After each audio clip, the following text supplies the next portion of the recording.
نحمدہ و نصلی علی رسولہ الکریم۔ یہ وہ مقدس ہستیاں ہیں کہ ہزار بار بشویم دہن از مشک و گلاب، ہنوز نام تو گفتن کمال بے ادبی است۔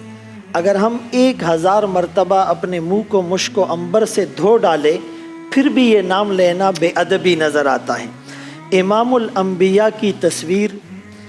مالکہ ردائے تطہیر، چمن مصطفی کی بہار، سبحان اللہ، عصمت و عفت کی در شہسوار، عنایتیں اور فضیلتیں جس قدر رعنائیاں کسی بشر کے حصے میں آ سکتی ہیں وہ سب اس در کی محتاج ہیں۔ کیا بات ہے۔ اقبال مرحوم نے ان الفاظ سے نذرانہ عقیدت پیش کیا: مزرعہ تسلیم را حاصل بطول،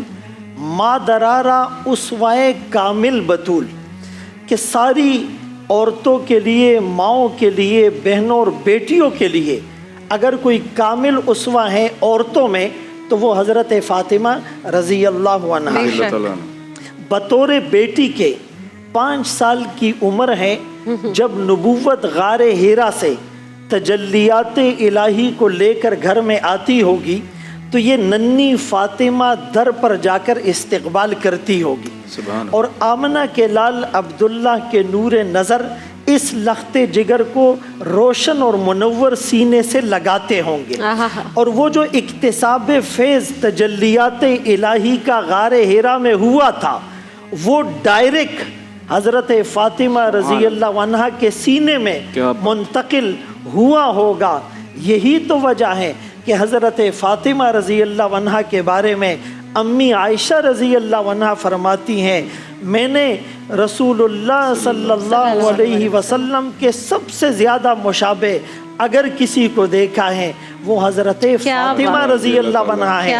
اسی لیے کہ نسب کا سلسلہ بھی انہی سے آگے چلنا تھا۔ ابراہیم علیہ السلام نے اسماعیل علیہ السلام کی ایسی تربیت کی کہ اقبال نے کہا یہ فیضان نظر تھا یا کہ مکتب کی کرامت، سکھائے کس نے اسماعیل کو آداب فرزندی، تو رسول اللہ صلی اللہ علیہ وسلم نے حضرت فاطمہ کی جو تربیت کی ہوگی اس کی گہرائی تک تصورات کی رسائی ممکن ہی نہیں ہو سکتی، اور بچپن میں جو نبوت کا استقبال کر رہی ہے، جوانی میں بیوی بن کر وہ فاتح خیبر، غازی بدر و احد اور خندق کے صف اول کے مجاہد اور خیبر میں فتح کرنے والے اور اکیلے دروازے کو اکھاڑ پھینکنے والے اور مرحب کو پچھاڑنے والے حضرت علی کا استقبال کرتی ہیں، تلوار اور خون آلود کپڑے صاف کر کے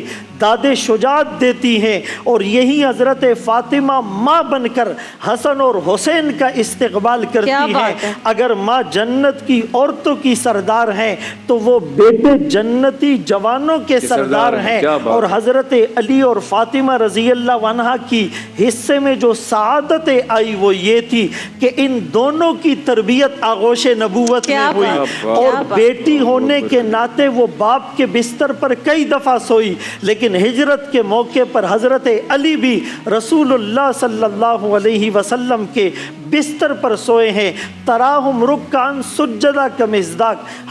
حضرت علی ہیں تو حضرت فاطمہ کے بارے میں حضرت حسن رضی اللہ عنہ فرماتے ہیں، ہم نے اپنی ماں کو ہمیشہ عبادت گزار اور عبادت میں مٹے ہوئے دیکھا ہے، تو ان ہستیوں کی جو صفات ہیں وہ ہمارے اندر آ جائے۔ رسول اللہ صلی اللہ علیہ وسلم کا پردہ فرما جانے کا وقت ہے، حضرت فاطمہ کے کان میں کچھ کہا، وہ رونے لگی، تھوڑی دیر بعد پھر کان میں کچھ کہا، وہ مسکرانے لگی۔ حضرت عائشہ رضی اللہ عنہا نے تجسساً پوچھا آپ روئی کیوں، ہنسی کیوں؟ فرمایا روئی اس لیے کہ دونوں جہانوں کے سردار کے پردہ فرما جانے کا اور جدائی کا وقت ہے، اور مسکرائی اس لیے کہ آقا نے خوشخبری دی کہ سب سے پہلے مجھ سے اگر کوئی ملے تو وہ تم ہوگی، تو دنیا کو بتا دیا کہ جدائی کا سب سے کم ڈیوریشن اگر کسی میں ہو سکتا ہے وہ اس باپ